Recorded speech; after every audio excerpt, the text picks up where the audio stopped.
Bearcat Blitz starting up right now on the Believe Network. Thank you so much, everybody, for joining us. Dominick Goodman, my co-host, former UC wide receiver in the fold.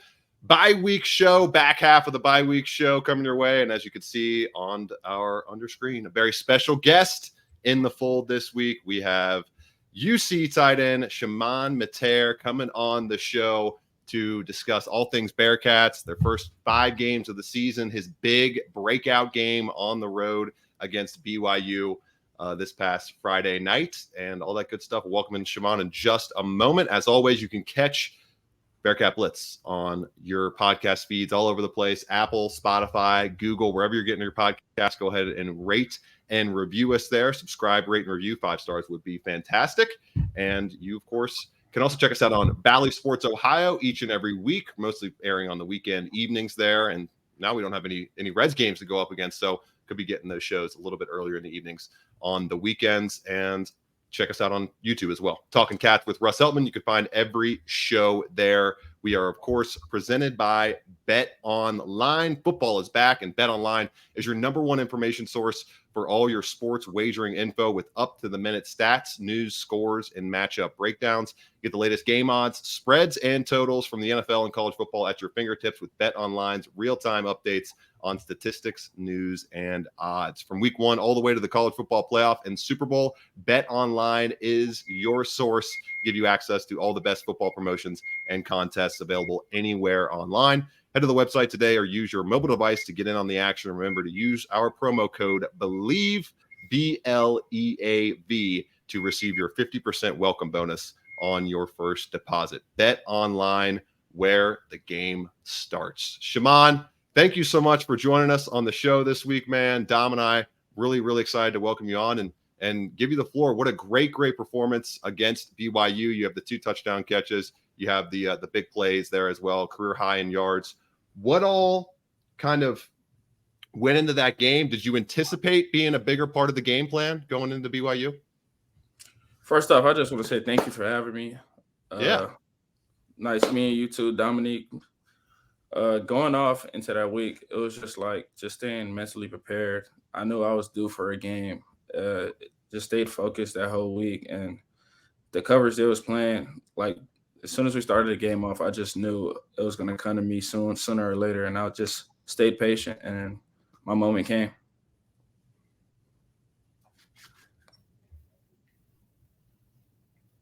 Dom, all you. Go ahead, man. Okay, my bad. I didn't know you had another question for him.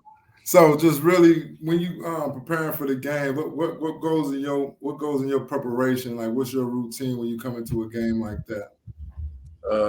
Going into an away environment, I just try my best to stay locked in. Don't let the outside noise get to me. Block out all distractions. Pre-game routine. I watch an Inky Johnson video. You know, it can't be all about you. Like he has good motivation before going into a game. So I just try to stay on track with that. Are you a motivational speech guy over a music guy sitting in the pregame locker room? I'm a little bit of both. I feel like that goes hand in hand, music and motivational music. Like they both could connect on different ways. So I'll listen to Inky before a game, but then I'll listen to Kodak because I'm from Miami. So like, you get what I'm saying? There you go.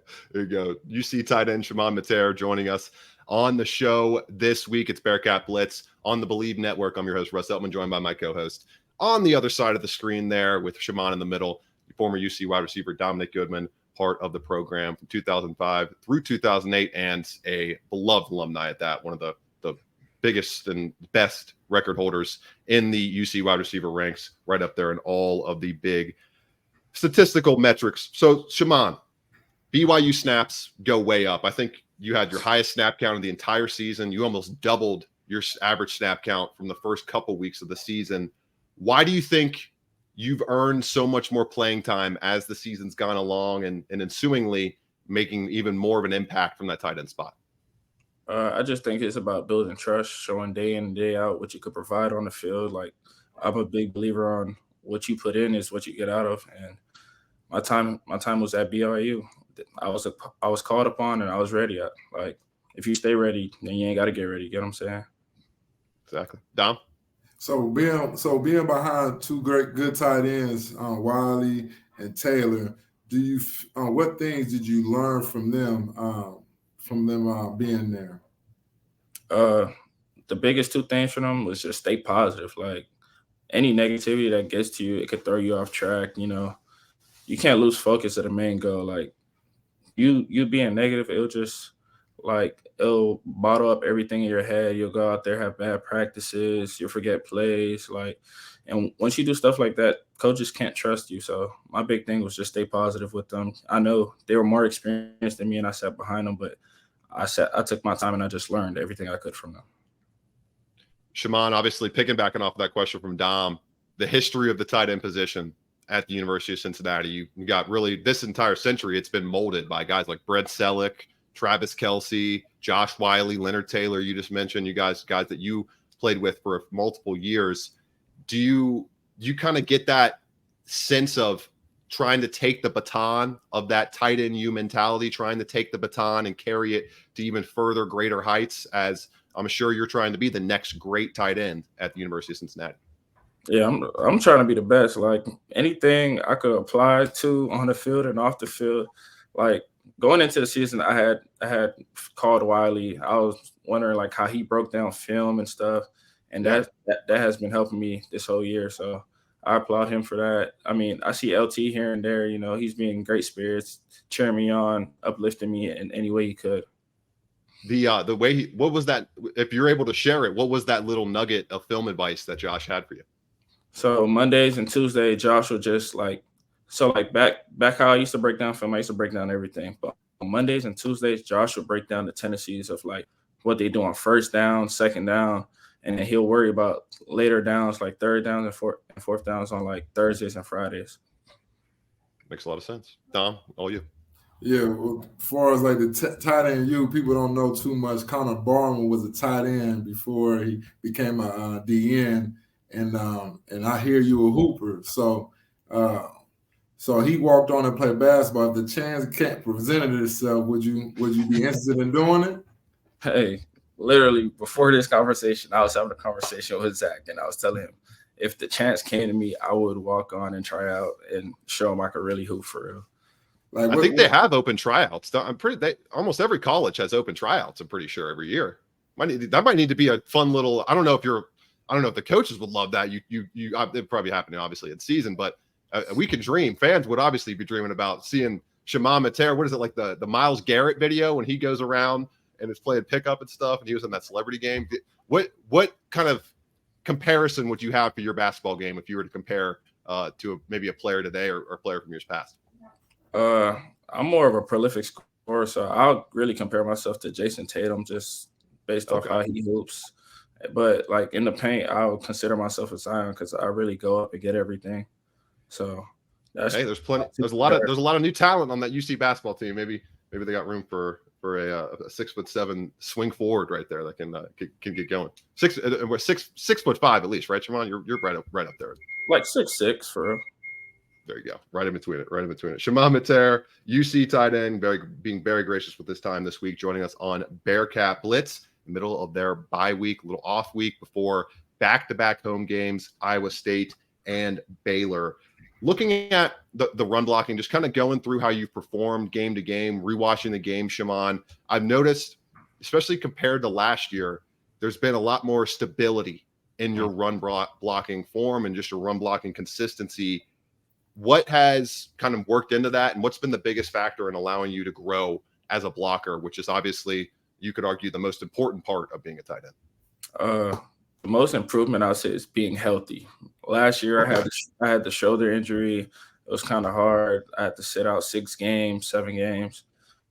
I still wasn't healthy, but I was just trying to go out there and be the best I could. But this year was about me getting healthy, me getting my timing down with my feet, everything. And I feel like Coach Stepp did a great job of mentoring me through fall camp, through spring. Ever since he got here, he's just been very on me because he knows what type of player I could be.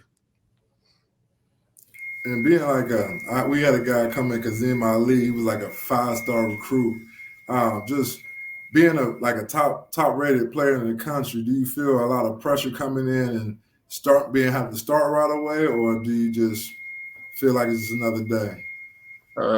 The motto we used back in Dade County, we don't fold under pressure, we relax. So it was just like I show up when my number is called. I just stay positive, man. I can't let the outside noise determine how I'm gonna play. One more serious one for Chamon before we start getting into some fun stuff here on Bearcat Blitz. I'm your host, Russ Heltman, and of course, joined by my co-host, Dominick Goodman, talking to UC tight end Chamon Metayer. Just had a big game against BYU this past weekend. 3 catches, 59 yards, 2 touchdowns, had the big bobbling catch that took a lot of precision timing, precision focus in the middle of that play to be able to pull that off and keep the Bearcats offense afloat on Friday night. Ultimately ended in a loss. And looking at kind of 3 straight losses, Chamon, that's something that nobody on this team that's been with the program their entire career has experienced. First time since 2017 that this program has lost 3 games in a row. What's been the message among you guys as players, just as a collective group coming off of that trip Friday night? You guys get home, you get back to work a little bit, obviously a little bit lighter this week than most weeks normally. A little bit lighter responsibility slate with some guys not having to do the normal media duties and all that stuff. How have you guys come together? What's been the message to kind of refocus and make sure, especially in the red zone, execution starts to get a little bit better moving forward the rest of the season? So like a group of guys like me, Malik, Jawan Briggs, Dante, Emery, we also had a sit down and we just been trying to figure out ways to like get it going. So our big message to everybody was just like, it's adversity. It's gonna come throughout the season. Every Saturday we play, we're gonna see adversity. It's just about how we go into the weekend. We respond as a team. Like it can't be too many individuals.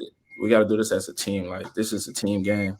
One person messes up anything, now the whole play is just dead. So it takes all 11 to get things going on both 100%. Sides of the ball. Dom, you got anything else before we get? I got one more fun one for Chamon, then we'll let him go. All right, then just well, during the bye week, I know it kind of after having losses during the bye week, you kind of be like, it just be antsy to play again. So like, how do y'all go about how you go about the bye week, and do you still prepare or do you just take that week off for just to heal your body and rest yourself? I mean, my motto is no days off. So every time we go on the practice field, I'm gonna hit it 100%. The resting will come later. The coaches know they'll take care of us when it's time to take care of us. So my motto to everybody, just keep going out there working. Don't get lackadaisical out there. You know, once you do that, your path gets thrown off. So it's just find a way to stay in rhythm throughout the whole week. Chamon Metayer joining us off of a 3-catch career high, 59-yard and career high 2-touchdown game against the Brigham Young Cougars. You cooked them, Chamon, and you're a cook yourself.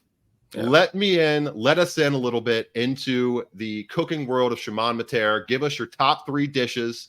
Give us your favorite things you like to cook. Maybe something you don't like to cook, something you're still mastering. And if there's a story about cooking for your teammates, we would love to hear that as well. Let's dive into the cooking world of Chamon. All right. So cooking world for me is like, so I grew up around my grandparents. They're Haitian. I'm Haitian, of course. My mom's Bahamian. Okay. A lot of good food from Haiti, for sure. So I try to, when I cook for my teammates, I always ask, like, what are they in the mood for? Even if it's basic stuff like pasta and stuff, or like if I got to make oxtail for my teammates, because my uncle is Jamaican, so I know a little bit Jamaican dishes how to cook. But my favorite dish is cooking what we call Haitian griot and bun on pizza. It's like fried plantains and pork, but we say it in a Creole term. Okay. And how did you? So your grandparents, your grandma, your grandpa, who got you kind of the cooking bug? My grandma. I mean, I'll just walk around the house, and you know, when you smell it's dinner time. So whenever she's preparing, you know, I'm stopping by, seeing like, oh, she's using a little bit of this seasoning, that seasoning. I'm like, oh, okay, I'm finna steal that. So before going off to college, she just had sit downs, and I just had sit downs, and I watched when she cooked and stuff. Man, who's the biggest fan of Chamon Metayer's cooking on the team? Who would you say is the biggest fan? You got Oliver Bridges, you got Donovan Ali, you got Leslie Ando, Sammy Anderson, Zay Cox, Miles Montgomery. it's a lot of teammates that come by when I cook around. I love it. Love it. Tom, you got anything else? Josh White, LT. Okay. You sound because we had a guy named Leo Morgan, about Island Fridays. Yeah, Island Fridays, man. Yeah, he started that, didn't he? Leo Morgan? Yeah, he started off cooking for the team every day before the game, and he was doing the same thing. And next thing you know, he running Island Fridays, and it's a popular restaurant across the country. So, is that something you interested in getting into after playing? I'm trying to build a restaurant for my grandparents so they could show the world how good they are. Okay, there you go. I'll leave it to the greats. Me, I'm just part-time with it. Part-time cook, full-time UC playmaker, Chamon Metayer, UC tight end. Thank you so much for your time this week, Chamon. Good luck the rest of the season, and I hope you can keep building off that career-high game against BYU. Appreciate both of you guys. Appreciate you, Russ, and appreciate you, Dominique, man. Lovely to be here, man. Yeah, great having you on, Chamon. Good luck for this year, man. Good luck to you. Awesome stuff from Chamon Metayer. That was awesome. Great. That was just so great. Shout out to Zach Stipe for the little nugget about Chamon being a avid cook at that. Good stuff. And great parallels. So great bringing up Leo Morgan, Dom. That's a guy, like you mentioned, started a restaurant after cooking. Were you part of those meals just in the early days, the early test kitchen of the Island Fridays, so to speak? I got a taste of it for as cats because it was a defensive thing. So bring over a plate, Bird have a plate in his room. And I'm like, I'm gonna get some of that, and I taste it. I'm like, man, I gotta. But it was a defensive thing, so they kept between them. That makes sense. Makes sense. Going to take a quick break here. Having a lot of fun on this bye-week Bearcat Blitz show. I want to get Dom's thoughts on what he would do, what some of his teammates would do, what they would do to be successful coming off of a bye, and then we will touch on, I figured since Bearcats aren't playing this week, we'll look at some Bearcats in the NFL a month into the season, check in on how those guys are doing across the league. This is Bearcat Blitz on the Believe Network.